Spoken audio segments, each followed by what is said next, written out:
that was demonstrated in September 1999 when Bill Clinton, under very extensive domestic and international pressure, finally decided to call it off.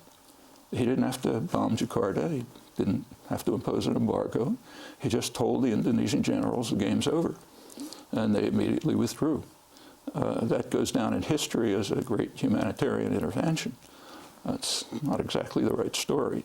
Right up until then, the United States was continuing to support the atrocities.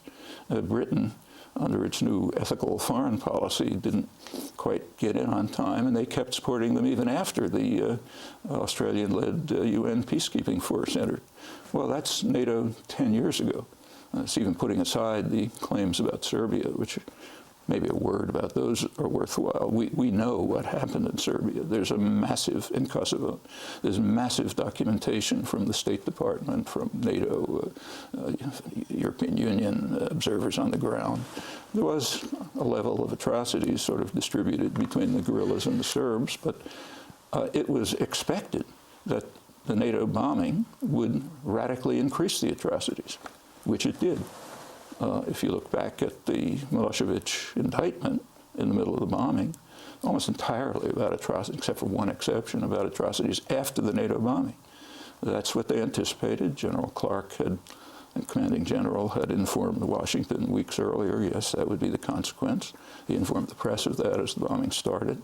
That was the humanitarian intervention, while NATO was supporting even worse atrocities right within NATO, in East Timor, and go on in other cases. Well, that's NATO 10 years ago. And it begins to tell us what NATO is for.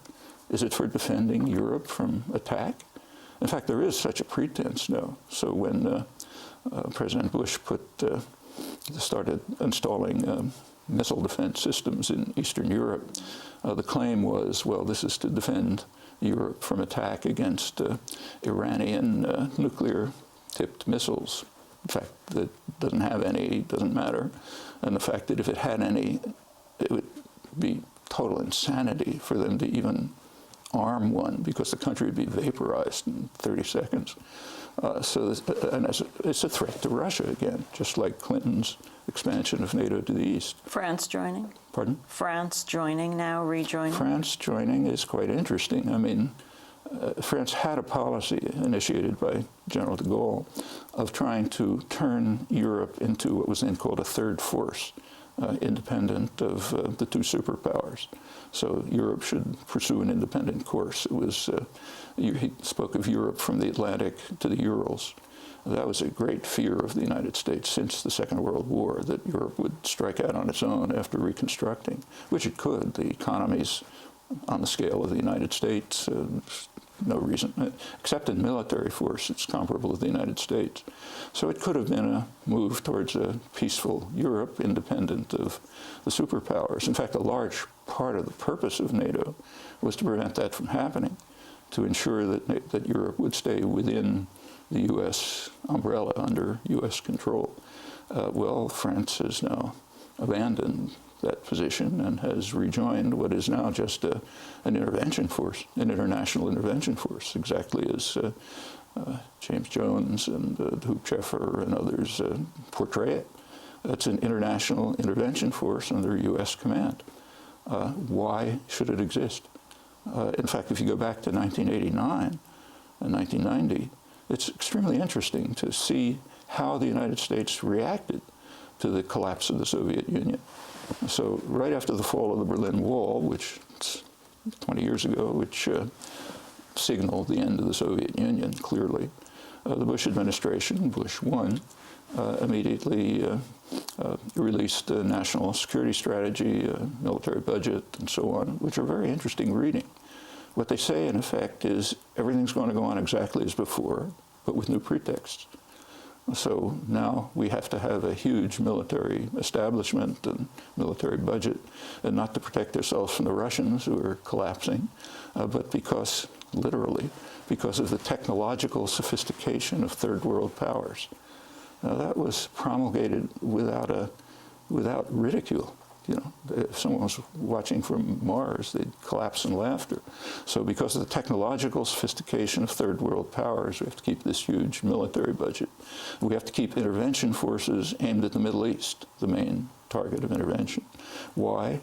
Not because of the Russians. It said, as had been claimed, what it said was we have to direct the intervention forces to the Middle East, where our problems could not be laid at the Kremlin's door.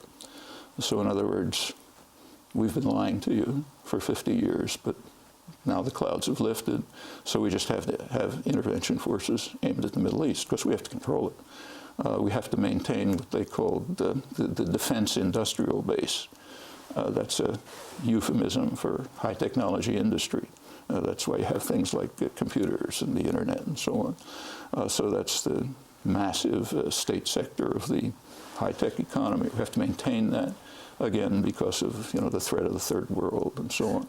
In other words, everything remains the same, the pretext change. That passed without a whisper. Noam Chomsky, I want to get to Afghanistan. It's the main topic of NATO. It's debate around the issue of the expansion of war in Afghanistan at President Obama's initiative is not the main topic of debate in the United States, meaning whether or not we should be doing this. What do you think? Well, it's interesting. It is the topic of discussion in the United States, right in the middle of the establishment. So Foreign Affairs, the main establishment journal, had an interesting article probably 6 months ago, or roughly, by two of the leading specialists on Afghanistan, Barnett Rubin and Ahmed Rashid. And their basic point was that the United States should give up the idea that military victory is the answer to everything. They said that the United States should reorient its policy so that there would be a regional solution in which the concerned countries, that includes crucially Iran, but also India, Russia, China, would themselves work out a regional settlement, and that the Afghans should work something out among themselves. They pointed out correctly that the regional countries are not happy about having a NATO military center based in Afghanistan. It's obviously a threat to them. Now, this is not what's being done. I mean, there's some gestures towards, maybe some undersecretary will say hello to an Iranian representative or something. But that's not the core of the policy that's being pursued. Now, that, side by side with that, is something else that's been happening. There is a significant peace movement in Afghanistan. Exactly its scale, we don't know. But it's enough so that Pamela Constable of the Washington Post, in a recent article in Afghanistan, argued that when the new American troops come, they're going to face two enemies, the Taliban and public opinion, meaning the peace movement whose slogan is put down the weapons and we don't mind if you're here, but for aid and development. We don't want any more fighting. In fact, we know from Western-run polls that about 75% of Afghans are in favor of negotiations among Afghans. Now, that includes the Taliban, who are Afghans. In fact, it even includes the ones in Pakistan. There's the difference. The really troubled areas now are Pashtun areas, which are split by a British-imposed line, artificial line called the Durand Line, which was imposed by the British to protect British India, expanded. And they've never accepted it. It just cuts their territory in half. Afghanistan, when it was a functioning state, never accepted it, right through the 1970s. But certainly the Afghan Taliban are Afghans, and President Karzai, formerly our man, no longer, because he's just getting out of control. How? How is he getting out of control? Well, in interesting ways.